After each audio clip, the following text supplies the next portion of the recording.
Before I begin, I'd like to take a second to thank some people who helped me with this project, including the University of Kentucky, the Kentucky Historical Society, and UNC Asheville, including my professors, Dr. Sarah Judson and Dr. Ellen Pearson.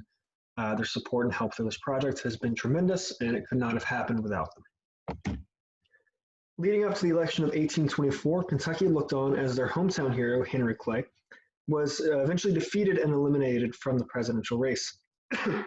Once citizens and the press realized this, they looked towards the remaining candidates, including Andrew Jackson and John Quincy Adams. In December of 1824, the Kentucky Reporter wrote about this and Clay's eventual defeat and began to look towards the remaining candidates. Our opinion, however, is that there cannot now be a reasonable doubt of the final success of either General Jackson or Mr. Adams. With respect to these two, we feel the most perfect indifference. The interesting thing about this, though, is that Andrew Jackson and John Quincy Adams had vastly different platforms and were very different politicians. So why was the Kentucky Reporter making these seem like comparable candidates? It was an effect of the era of good feelings, a period of national politics of only one political party, while the lines between figures and platforms were blurred. As Daniel Walker Howes put it, it was a era of non-party politics, as only one political party, the Democratic Republicans, had a dominant space in the national political sphere. This era of good feelings was a period during the administration of James Monroe. It had supposed national unity, a one-party system, and nonpartisanship throughout his two terms. However, despite James Monroe pushing for this idea of national unity, underneath the veil of nonpartisanship, the same tensions and conflicts were still brewing. Most historians agreed that this was false on the national scale. Partisanship was exchanged for factionalism. Politicians debated in the open and behind closed doors, and even state-level parties began to develop in the place of national ones. However, many historians do not look at the effect that this period had on local communities. One of the most important effects the era of good feelings had was how it severed, or at least distorted, the relationship between local communities and national politics. This shift is clearly evident in Kentucky's political behavior during the election of 24. On its own, these election results do not show a radically unusual pattern. However, when compared to subsequent election results, it's clear that 1824 was an anomaly, and the era of good feelings had a significant impact on Kentucky politics. In 1824, Kentucky largely supported Henry Clay over Andrew Jackson. These are the only two candidates who received votes. The counties in black are Henry Clay, and their support for him was understandable. He was a candidate from their home state, and he had a national reputation at the time as being a good politician and had a very successful career in Congress, and was at the time the incumbent Speaker of the House of the U.S. House of Representatives. However, despite this favor, he did not succeed to the degree that other candidates did in their home states.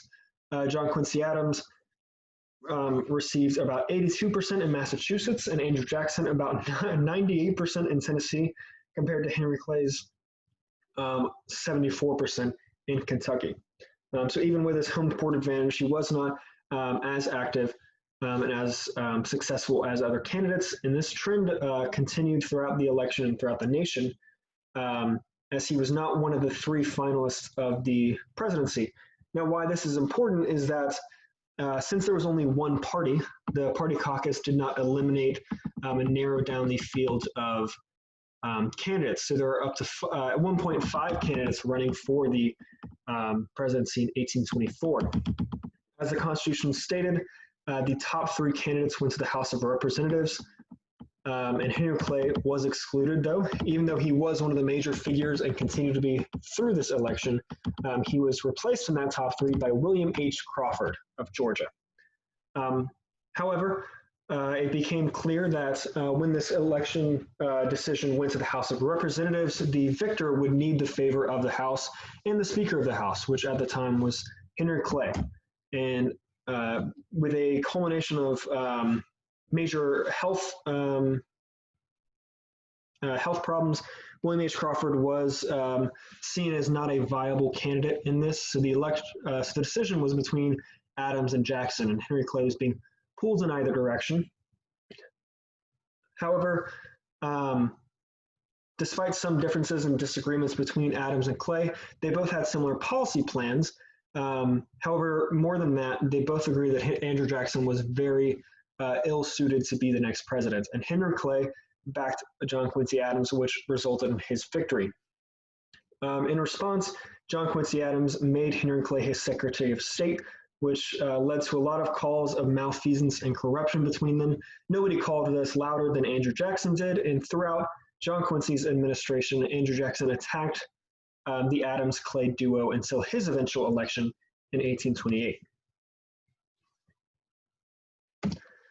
Now in 1828, throughout this campaign, Henry Clay needed John Quincy Adams to win. If he was to win another term, as the tradition was, the Secretary of State would then come in as the next president, which would mean Henry Clay's presidency in 1832. However, Adams did not enjoy the same success that Clay did 4 years earlier. The counties in black are John Quincy Adams, and the counties in white are Andrew Jackson's victory. Well, this might on the surface just seem like a state that is forgetting the novelty or losing the novelty of voting for their hometown candidates. What's actually happening is that Kentucky is returning to a pretty moderate state. And what this means is that it's not dominated by a single industry, by a single political party, or a single faction. And why this is key is that it shows that 1824 is this anomaly in Kentucky politics.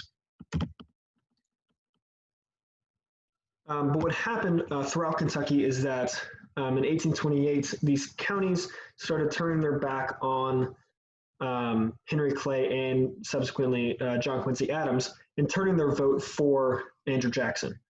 Henry Clay's home county, Fayette County, which is highlighted in red, in 1824 had 77% for Henry Clay. And then in 1828, that dropped all the way down to 57% for John Quincy Adams. So that support is not exactly correlating from Clay to Adams the same way it did in 24. About 25 miles northwest of Fayette County was the capital, Franklin County. And in this, in 1824, they had 81% vote for Clay, and that figure switched to 61% for Andrew Jackson. The county had a complete 180, and they were not alone. More than 40 counties that voted for Clay in 1824 then turned to Jackson in 1828.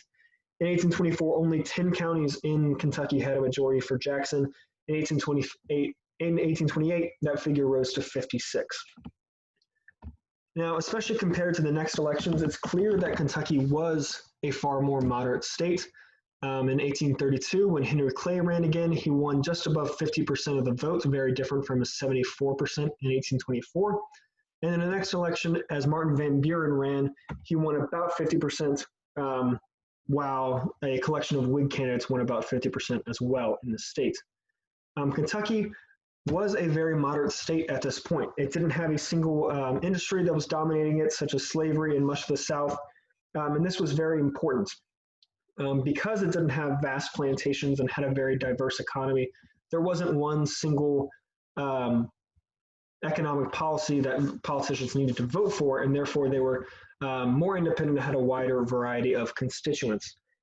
Additionally, as a frontier state, it was newer. It was not a part of the original 13 colonies and didn't have strong connections to revolutionary factions, such as Massachusetts did with the Federalist Party, with their connection to John Adams and his son, John Quincy Adams. So what this means is that since Kentucky is a very moderate state, 1824 is an anomaly. And what's happening is that with the single party system, Kentuckians could not simply vote by party, and they had to go for a familiar name, and shows that what a strange political phenomenon this was.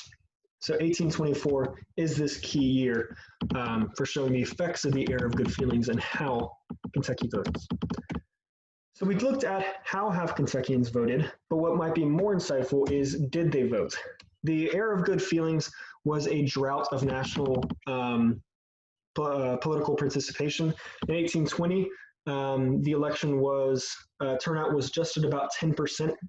And in 1824, it only rose to not even 30%. Kentucky followed suit in the presidential election of 1824, only having 24.9% of its eligible voters get to the polls for that election. However, this was not the same for local issues. In local elections during the era of good feelings nationally, participation was at about 70%.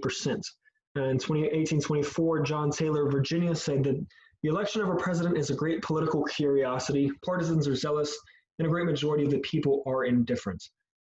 And this held true. A lot of people, while they were very invested in local politics, were not invested in national issues. And of the local issues in Kentucky, nothing was more prominent than the Panic of 1819.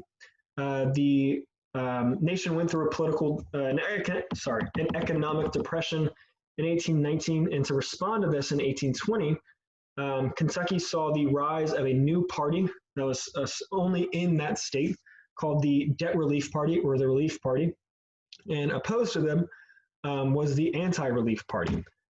And what happened was, in 1820, as many Kentuckians needed help from the government to stay afloat during this tough time, the Debt Relief Party was very popular and got a majority in both houses of the Kentucky legislature, and subsequently passed several laws that helped people who were significantly in debt, including abolishing imprisonment for excessive debt. Now, obviously, creditors were not very happy with this and took these decisions to court. And in two court cases, Blair v. Williams and Lapsley versus Brashear, the Kentucky Court of Appeals deemed all of these new laws unconstitutional. Now, this obviously did not thrill the new debt relief legislature, and they knew they couldn't directly disobey, so instead of ignoring the court decisions, they decided to abolish the court altogether. With the election of Governor Joseph Desha in 1824, they had the support from the executive branch as well, and they overturned and abolished the Court of Appeals and created their own court, which led to, rather than a relief versus anti-relief, the new court versus old court controversy, as it became known.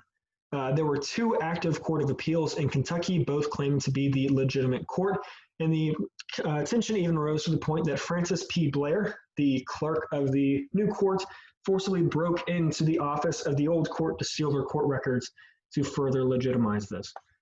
Throughout this issue, the media swarmed the Kentucky court controversy, and voters were driven to the polls and voted in record numbers.